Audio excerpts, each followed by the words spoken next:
souvent demandé de parler des loyautés conflictuelles, puisque je suis une anglophone qui a beaucoup fréquenté le milieu francophone dès mes débuts. Et il est très tentant de faire une espèce de truc cause à effet. Pourquoi j'ai fait ce choix-ci, un truc très anecdotique. Mais c'est vraiment Héroïne qui traite de cette question-là. Donc, je vais en parler.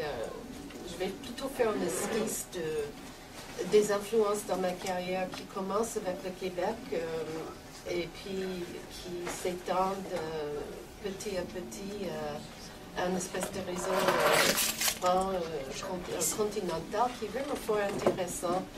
Mais pour ce faire, vous ne m'entendez pas? Non, non. Est-ce que vous entendez en arrière, là? Oui. Ça va? Ça va.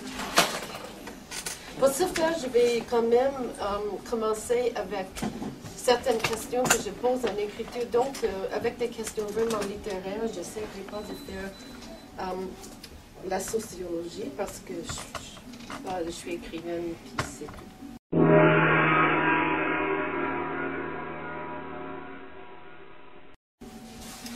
Gilles, je dois te dire que je t'adresse un peu dans cette... Et je pense que je sais dans quelle direction. Tu me vois venir, oui. Puisque tu avais dit, oh, c'est la modernité. Olivieri t'avait dit, oh, c'est vieux, mais c'est bon d'être dans la modernité encore. Alors moi, j'espère pouvoir vous expliquer comment ça évolue avec le temps. Et je ne sais pas comment en français on utilise le mot, quel sens qu'on donne au mot modernité, mais il me semble que c'est vraiment hier. Alors, à ce que je sache, je marche encore, puis j'écris encore. Et il y a des gens qui ont 30 et 40 ans qui sont dans le même réseau que moi. Nous sommes peut-être tous les fantômes, je ne sais pas. Ok, alors je vais faire ça en français. Simon a gentiment dit que je pourrais le faire en anglais, mais moi je ne me vois pas faire une présentation au CRILC en anglais. Je pense que je me sentirais comme une traîtresse une traîtresse. Alors je le fais en français, mais je fais les citations j'ai gardées en anglais. Ça c'est une chose. Autre chose, c'est sûr qu'on a une habitude de parler de l'écriture dans une langue donnée qui vient aussi du contexte culturel de cette langue-là. Et des fois, je trouve que le discours est un petit peu réduit parce qu'on n'a pas trouvé toujours les équivalences qu'il faut en français. Mais bon, j'ai fait mon mieux. Je parlerai pendant 25 minutes. C'est correct ça? C'est trop long? Ou... Et puis... ça va laisser du temps pour les questions. Arrêtez-moi si vous trouvez que je suis trop long, mais j'ai comme 12 pages et demie. C'est parfait. Non, mais quand on fait des lectures publiques, on nous dit 20 minutes, c'est tout, puis il y a toujours quelqu'un qui fait 40 minutes, puis les autres n'ont pas le temps pour s'exprimer. Je check toujours au départ. OK. Ça s'appelle le sujet suturé. C'est un sujet dont je parle beaucoup. Je commence avec une citation de Sherwood Anderson à propos de Gertrude Stein.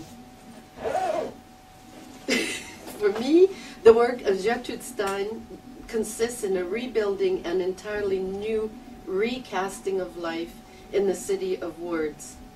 Stein has forgone the privilege of writing the great American novel, or of wearing the bays of the great poets, to go live among the little housekeeping words, the honest, working, money-saving words, and all the other forgotten and neglected citizens of the sacred and half-forgotten city. Je vois cette notion de la recomposition de la vie dans la cité des mots, dans l'écriture de Gertrude Stein, comme un déplacement de la narration au sein d'un espace où la composition est en premier plan, c'est-à-dire un espace qui n'est pas typiquement romanesque. J'aimerais discuter ici de ce que la composition de la vie dans la cité des mots, qui est Montréal pour moi, veut dire en tant que romancière. Mon projet romanesque est assez peu commun dans le contexte anglo-québécois. Cette conférence m'offre donc l'occasion de parler d'un réseau continental qui coïncide ponctuellement avec l'écriture d'ici et dont les écrivains privilégient une exploration du mot à mot, une exploration du rapport entre les phrases, une exploration qui traite aussi la phrase comme caisse de résonance sans toutefois refuser ce que nous pourrions appeler un mouvement narratif. Dans la prose de Stein, ainsi que dans celle des écrivains expérimentaux contemporains, dont je vais vous parler ici, la tension entre le désir que l'écriture fasse une partie du travail de la poésie, tout en demeurant à un certain niveau un roman, entraîne une flexion des relations usuelles dans la narratrice, chez la narratrice et aussi dans la narration, et entre la narration et le lecteur, la lectrice. Stein voulait annuler la voix narrative et en nous ramenant aux matérialités du langage. Le nous ici, c'est le lecteur. J'y reviendrai. Chez moi, la voix narrative est moins annulée que dispersée. C'est ma formation en journalisme, ma première carrière, qui a souligné combien il est difficile de dire des choses qui sont hors du cadre des normes communicatives établies.